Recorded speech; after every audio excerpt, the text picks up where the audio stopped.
judaizmas, krikščionybė ir islamas tai yra viena ir ta pati religija, ta prasme, kilusi nuo Adomo ir Ievos, monoteistinė, tai yra, kad tik vieną dievą ir jokių kitokių dievų nėra, visi pranašai tai patys, viskas tas pats. Malda vyksta originalia arabų kalba, naudojami iš Korano skyriai, arba eilutės, arba skyriai. Yra vienas toksai galbūt panašumas, kad vertimas pirmosios Korano sūros, kuri vadinasi Atveriančioji knyga, Al-Fatiha, labai panašiai yra į Tėvą mūsų. Vertimas gaunasi vardan Dievo maloningos ir galestingojo, garbė Dievui, pasaulio valdovui, maloningiausiam, galestingiausiam. Teismo dienos valdovui, išties tik tave mes garbinam ir tik tavęs mes prašom pagalbos. Išvesk mus į tiesų kelią, į kelią tų, kuriuos tu apdovanojai, bet ne tų, kurie užsitraukia ant savęs tavo nepasitenkinimą. Ir ne tų, kurie paklydo. O Dieve, atsakyk mūsų prašymus. Aš esu kilusi iš katalikų šeimos, ta prasme, praktikuojančių katalikų šeimos. Aš niekaip nesupratau trejybės, man tai atrodė visiškai nelogiška. Ir man buvo keista, kodėl yra meldžiamasi pranašui, nes Jėzų aš visą laiką laikiau pranašu, Marijos sūnum, bet jo nelaikiau Dievu. Korane yra visas skyrius skirtas Marijai, Jėzaus motinai. Ir yra labai aiškiai papasakota, kaip jisai gimė, kaip jisai atsirado, kaip buvo, ta prasme, viskas labai detaliai aprašyta. Yra dvi šventės. Ramadano mėnesis, kur visą mėnesį pasnikaujam, ir aukojimo šventė. Kada žmonės daro piligriminę kelionę, hadžą, yra daroma aukojimo šventė. Tai va tas kubikas, jis yra pastatytas pranašo Abromo. Negalima nei valgyti, nei gerti nuo aušros iki sutemos, tai realiai iki dabar aš šiandien, pavyzdžiui, pasnikau. Pasnikas yra ne tik maistas.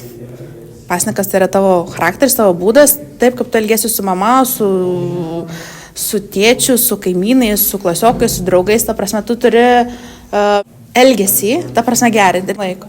Dar kitas dalykas, ką aš labai dažnai paminiu, kad musulmonai, aš ta prasme, gal iki net praeitų metų, aš įsivaizdavau, kad musulmonai visi labai cool, ta prasme, visi stengiasi, visi religingi, ta prasme, šitoj prizmėje, kad visi labai religingi, labai stengiasi būti labai gerais musulmonais, ta prasme, visiškai nieko nesiskiria nuo visų kitų žmonių, ta prasme, visiškai nieko. Nes yra tas tikėjimo lygis tik tai skiriasi. Taip, kai krikščionis būna praktikuojantis, taip ir musulmonai būna praktikuojantis. Ir taip, kaip krikščionis būna tik per šventės, taip ir musulmonai būna tik per šventės. Taip, kaip krikščionis pasnikauja, taip ir musulmonai, kai kurie pasnikauja, kai kurie iš tiesų pasnikauja. Ir man kas patinka, ta prasme, islame, kad nereikia eiti mokėti pinigų už tai, kad tau nuodėmės dingtų. Tu tiesiog malda jau skaitosi kaip nuodėmės, tas prasme, nuo maldos iki maldos, tą ką blogo padarei, jeigu tu nuoširdžiai meldiesi, tai jau skaitosi kaip nuodėmė apvalymas. Ta prasme, nėra jokio tarpininko, tai tiesiog su Dievu bendrauji. Man šitas dalykas labai patiko, ta prasme. Ir atrodė kaip ir logiška. Tai dėl to aš pasirinkau islamą. Mes sekam, jo yra 4 principai, čia yra nevalgyti mėsos, smurtinio maisto, lytiniai santykiai išdrausti. Šeimoje tas gali būti, jo, bet tokie laisvi negali būti. Alkoholis, narkotikai irgi ir azartiniai žaidimai.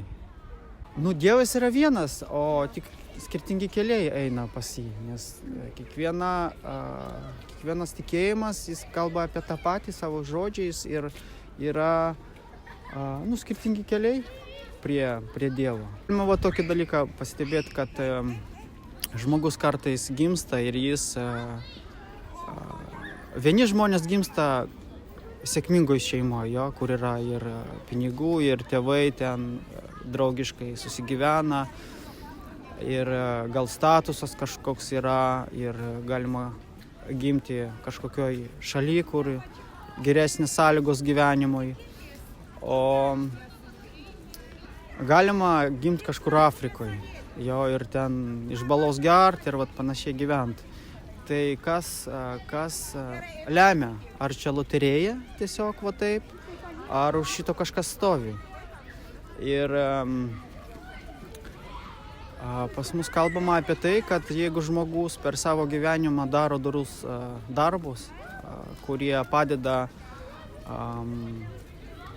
обществу, visuomeniai, jis, tarkim, sodina medžius, vaismedžius, jis rūpinasi žmonių gerovę, jeigu trumpiau tariant. Tai jis... Žmogus gali kaip ir pakilti, taip ir nusileisti į žemesnės kūno formas. Ir galima pastebėti, pavyzdžiui, žmonės, kurie elgiasi kaip kiaulės. Ir dažnai mes tą pabrėžiam, tu kaip kiaulė. Ir kartais galima pastebėti tą netgi pas mus. Tai jeigu žmogus taip gyvena, jis ir gaus tokį kūną, kai jis valgo bet ką, elgiasi kaip kiaulė, tai jo sąmonės lygis toks. O koks mūsų sąmonės lygis, tokį kūną mes ir gausim gale gyvenime, kai ateis tas egzaminas. Bandau kažkaip suprasti, čia sekta ar nesekta. Žinot, jeigu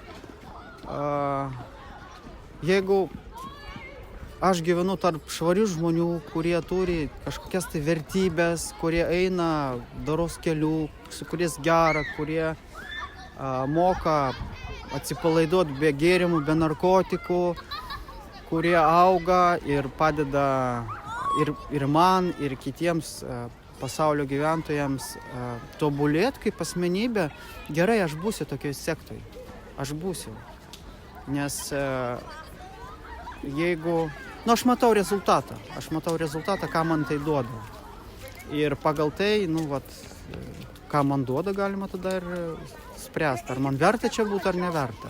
Tai krikščionis esu ir aš mačiau, kaip žmonės į tai žiūri, jie tiesiog taip mechaniškai ten prisiperka visko, ko. Švenčiam labai daug, gražiai, su gėlėm, su kvapais, su šokiais, su mantrom. Ir tas yra gražu, tas tikrai įkvepia, nes tu po tokio laiko praleidimo tu nesijauti išsekęs.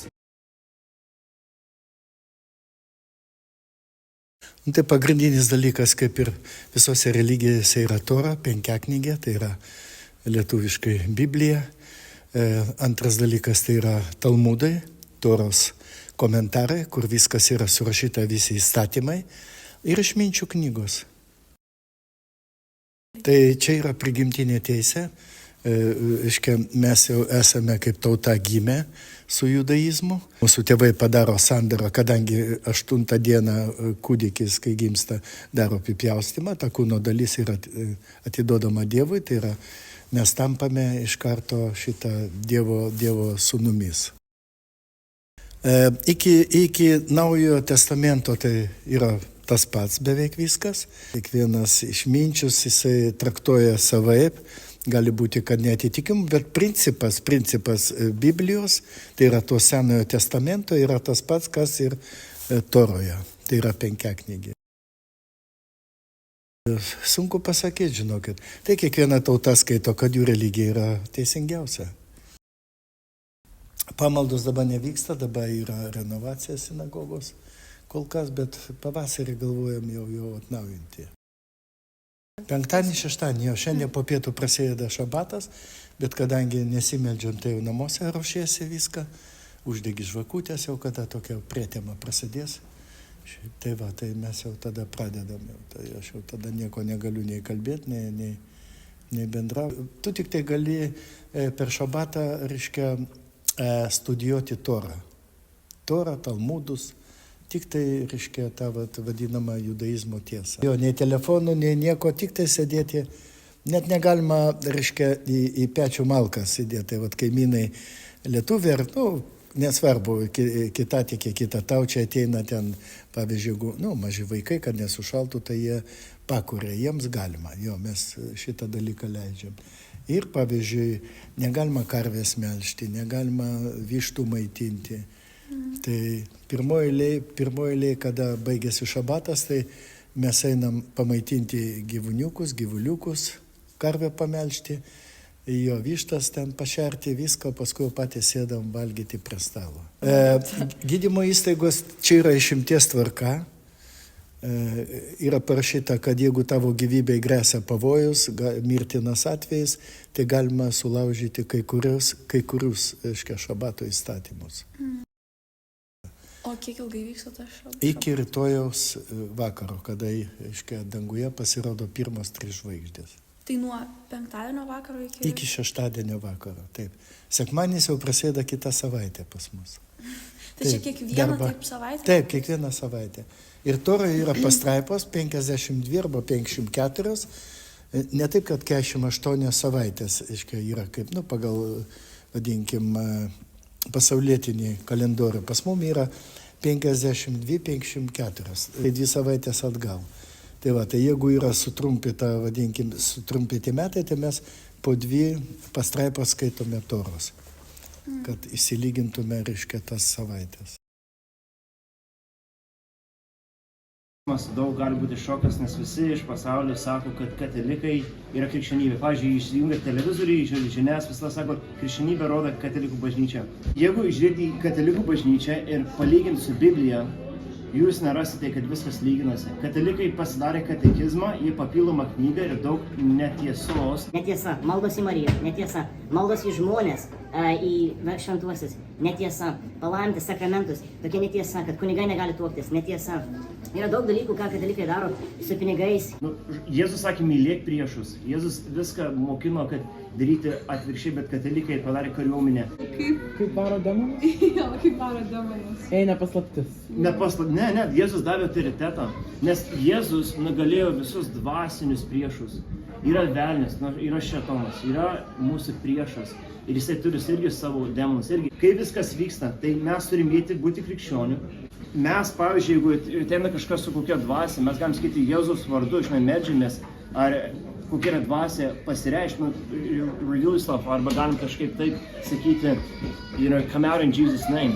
Ir mes autoriteto duodam, mes kaip gali būti kaip dvasiškai, kaip policininkai. Nes Jėzus davė tą jo dvasią, jo teisumą, jo autoritetą. Tai buvo krikščioniškas brolis, kaip sakyti, jisai buvo draugas, jisai prisidėjo prie manęs, sakė, Dovydai, gali pasimelsti, gerai. Aš padėjau ranką, paprasčiausiai ant jo nugaros ant pečio ir gerai pradėjau melstis, jisai paskui prarado jėgos, nukrito ir pasisuko manim su tokiam, kaip sakyti, kaip akys, taip, ir jisai pradėjo, žinai, taip pradėti varyti ir jisai šliaužt pradėjo. Tai, kaip sakyti, raitotis, biški taip ant žemės. Krikščionybė žiūri į kitas religijas, tai kaip ir mes norėtume, kad kiti mus matytų. Aš manau, mes žiūrime, priklauso iš kokios pusės žiūrėsim. Žiūrime pirmą dalyką su artimo meilė. Kad nepaisant, kad gal musulmonės, jie tikėdamas savo tikėjime, jiem yra sunkiau įsigelbėti, gyvenimo prasme pasiekti sudėtingiau. Su meilė žiūrime jiems, tuo, kad norėtume jiems padėti atrasti tiesą gyvenimui. Visada su geranoriškumu, su nora, kad jie atrastų Kristų. Dėl to ir egzistuoja misionieriai, kurie keliauja per pasaulį ir apaštalauja kalba apie būtent tą dalyką, kas yra svarbu kiekvienai religijai. Už tai vertiname kiekvieną religiją, ką jie turi gerus dalykus, aišku, ir reikia pasmerkti to, kas yra negero, kaip pavyzdžiui žmogus, kuris tampa šventasis tuo metu, kai jis žudo kitus į Dievo vardu, kaip daro kartais musulmonai, sprogdinimą savęs tam, kad jie taptų šventieji. Tokie dalykai, aišku, nepalaikom, bet kaip žmogų visada vertiname ir norėtume, kad jie atrastų Kristų. Yra taip, kad labai susijęs su mūsų tikėjimą, nes laikas priklauso Dievui, laikas ne mūsų, o Dievas neturi laiko. Dėl to mūsų laiką, kurią mes gyvenam, ir mūsų aplinka ir viską, ką mes turime, jeigu nebūtų religija, būtų beprasmė gyventi. Ta prasme, eitų laikas veltui, o mes neturėtume tikslą, dėl kurio esame. Ir daro prasmingą mūsų gyvenimą, kai mes viską, ką darome su tiksliu. Už tai mes katalikai džiaugiamės tuo, kad žinome, kodėl gyvename šio laiku ir kaip prisitaikinti prie dabartinio laiką, nieko nekeistamas, nes tai kaip ir Dievas nesikeičia, Kristus mokslas negali pasikeisti, tik tai reikia, kad žmogus norėtų keistis pagal Dievo mokslas ir tada viskas bus gerai. Ir pagrindinė atsakymą, kuo mes skirimės kitų religijų, yra, kad mūsų religija turi logikos. Logika, kurią nepaslėpia nieko, mums yra viskas atskleista. Yra, sakyčiau, viena iš pagrindinių religijų, arba vienintelė religija, kur gali parodyti Dievo meilę iki tokio lygio, kad pats Dievas pasiaukojo mirti ant kryžiaus meilę mums. Tai šitų dalykų nesu girdėjęs iš kitų religijų, kad pats Dievas būtų tas, kuris miršta dėl žmonių, meilė žmonėms. Tai pagrindinė ženkla, pagrindinė dalyka, kuri rodo, kad tikra ir tikslinga, tai yra, kad būtent Dievas nori, kad mes visi būtume laimingi. Ir šito, man atrodo, yra pagrindinė ir svarbiausia skirtumą.